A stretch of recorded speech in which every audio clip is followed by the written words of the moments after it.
आज हम एक ऐसे चेहरे के सफर पे नजर डालेंगे जिनका नाम लेते ही ना 2000 का एक गाना एकदम से याद आ जाता है। हाँ बिल्कुल। शफाली जरीवाला। हाँ। कांटा लगा गर्ल के नाम से जिन्हें ज्यादातर लोग जानते थे।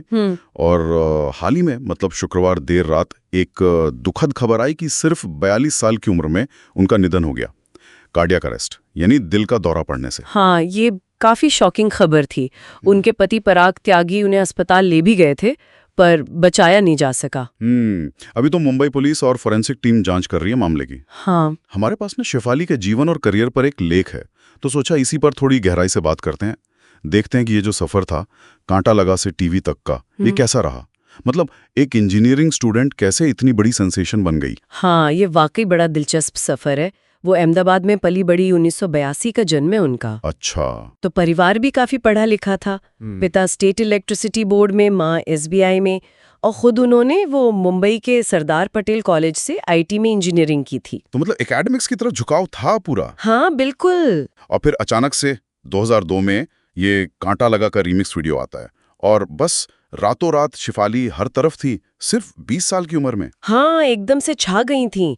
वो वीडियो का अंदाज, डांस मूव्स, सब ने बहुत ध्यान खींचा। पर हाँ, विवाद भी हुआ था। हाँ, उनके कपड़ों को लेकर काफी बातें हुई, बल्कि थोंग गर्ल जैसा कुछ कहा जाने लगा था। हाँ, ये बात ध्यान देने वाली है कि इतनी आलोचना हुई फिर भी उस एक वीडियो ने उनके लिए इंडस्ट्री के दरवाजे खोल दिए।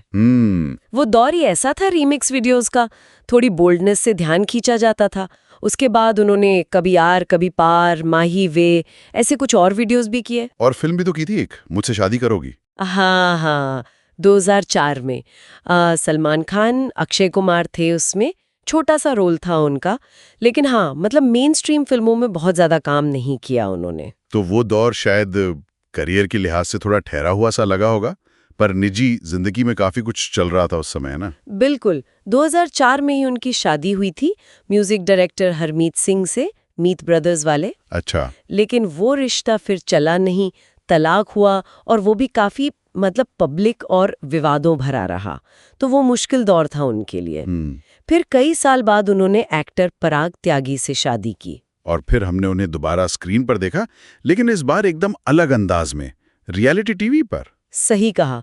उनका करियर असल में दोबारा चमका वो रियलिटी टीवी से ही, खास तौर पर 2019 में बिग बॉस 13। हाँ, वाइल्ड कार्ड एंट्री थी उनकी। हाँ, शो के बीच में आई और आते ही सिद्धार्थ शुक्ला, आसिम रियाज, इन कंटेस्टेंट्स के साथ उनके जो टकराव हुए, उनकी जो स्ट्रैटेजी थी, हाँ, काफी चर्चा हुई थी। हाँ, दर्शकों को काफी पसंद आया वो अंदाज।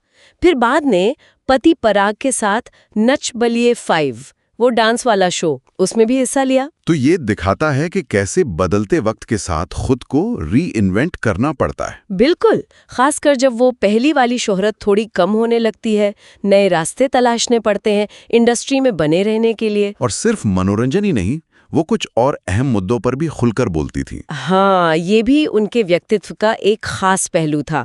मेंटल हेल्थ पर बात की उन्होंने, महिला सशक्तिकरण पर, बॉडी पॉजिटिविटी जैसे मुद्दों पर भी। हाँ, मैंने पढ़ा था। और सबसे बड़ी बात, उन्होंने खुद ये बताया था कि उन्हें एपिलेप्सी है, मतलब मिर्गी की बीमारी। अच्छा, ये तो मुझे नहीं पता था। हाँ, उन्हें दौरे पड़ते थे, और इस तरह से मतलब एक सेलिब्रिटी का अपनी बीमारी के बारे में खुलकर बात करना, ये कई लोगों के लिए प्रेरणा बना। ये तो वाकई हिम्मत की बात है।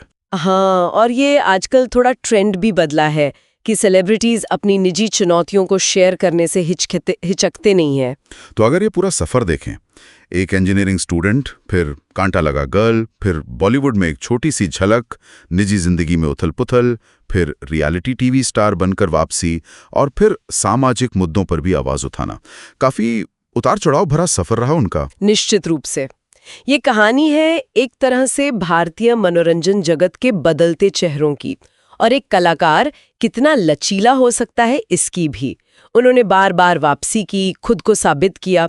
डिजिटल प्लेटफॉर्म्स पर भी तो एक्टिव थी वो हाल के सालों में। हाँ बिल्कुल। तो ऐसे में 42 की उम्र में अचानक चले जाना, ये वाकई बहुत चौंकाने वाला है। हाँ, ये सोचने पर मजबूर करता है कि ये जो शोहरत की चकाचौंध होती है, इसके पीछे असल जिंदगी कितनी अलग हो सकती है, कितनी अप्रत्याशित। हाँ, एक सफल करियर था, निजी जीवन में भी वो एक स्टेबल जगह पर थी पराग के साथ। तो इस तरह से अंत होना काफी दुखद है। ये याद दिलाता है कि पर्दे पर जो हम देखते हैं उसके पीछे हर इंसान की अपनी लड़ाइयाँ, अपनी कहानियां होती हैं। सही बात है।